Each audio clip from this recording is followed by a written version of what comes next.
Senator Blunt, are you there? I'm here. All How are right. you, McGraw? We're great. Thanks for checking in.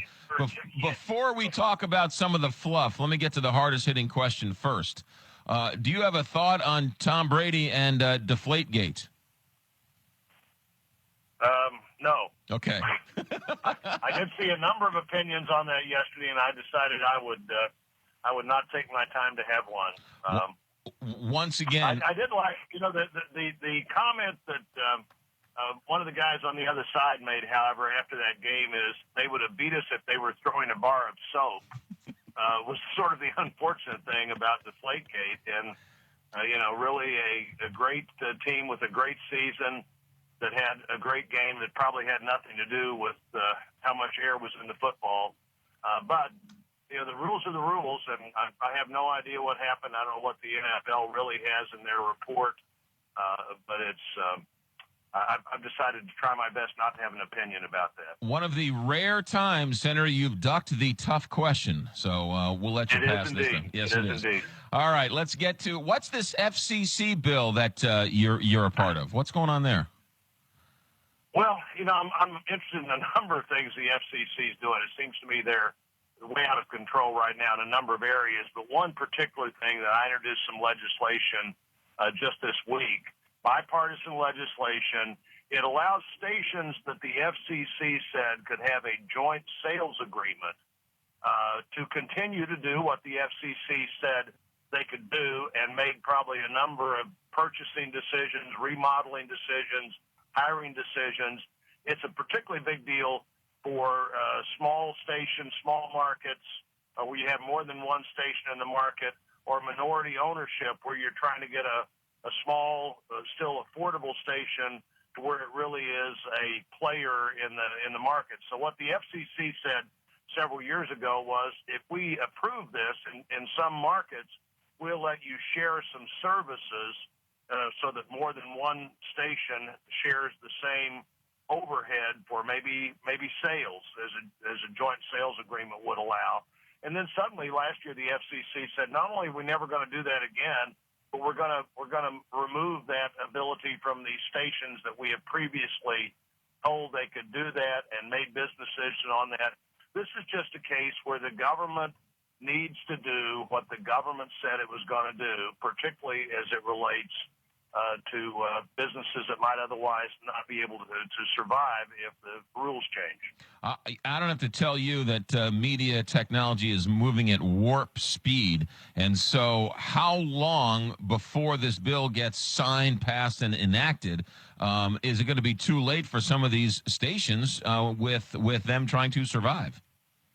I think based on the deadline that the FCC set when they changed the rule on these stations, we can still get this done well within the deadline, but we need to get it done sooner rather than later so that the stations don't have to begin to make other arrangements, which might frankly involve shutting down a station or selling a station that otherwise a small owner would like to keep. And so this is just another case where the government makes decisions without thinking how those decisions affect communities or affect people who have stretched to do something that otherwise they might not be able to do. And so we've got good bipartisan support on this. There's not very much that I agree with Chuck Schumer on, but he's my co-sponsor on this bill, and I hope we get it done. Tim Scott from South Carolina, one of the most conservative members in the Senate, along with me, and then we've got Barbara Mikulski and Chuck Schumer on the other side helping us as co-sponsors. So I hope that actually we figure out how to make the government do what the government should do here. The worlds are colliding, ladies and gentlemen. Breaking news here on KTRS. Senator, while we still have you, the balanced budget was passed by the Senate the first time in 10 years. What are the chances of it actually being enacted and passed and signed?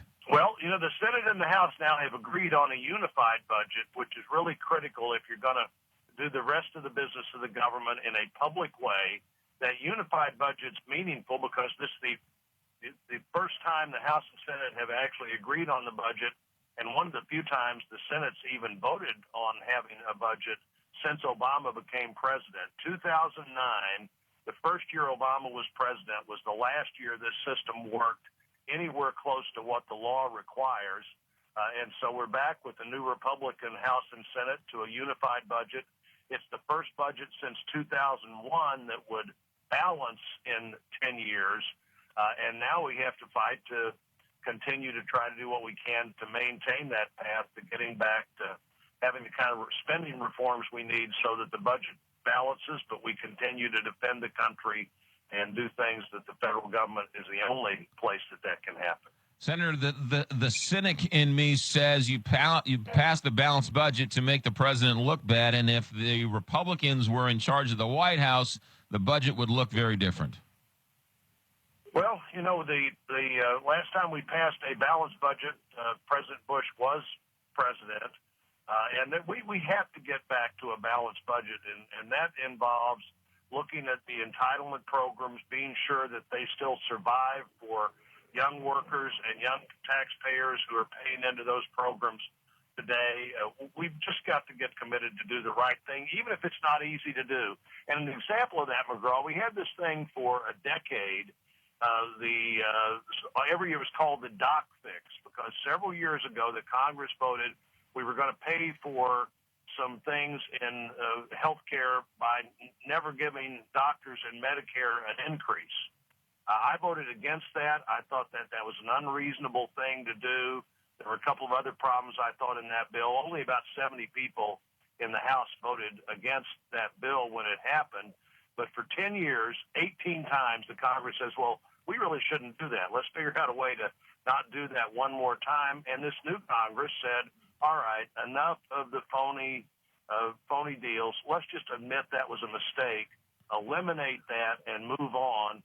And I think whether it's balancing the budget, admitting when the government's wrong that you can do something about it, or doing the people's business in public by bringing the appropriations bills to the floor and letting every member challenge every penny of spending, we seem to be getting back to the way that people should expect the federal government and particularly the Congress to run. Senator Blunt, have you thrown your huge support behind a presidential candidate yet? I have not. You know, four of my colleagues are running.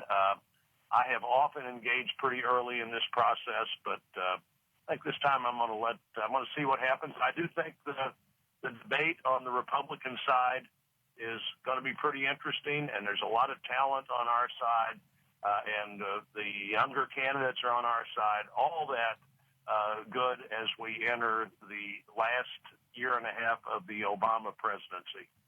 Senator, always a pleasure. Be safe, and we'll talk to you down the road.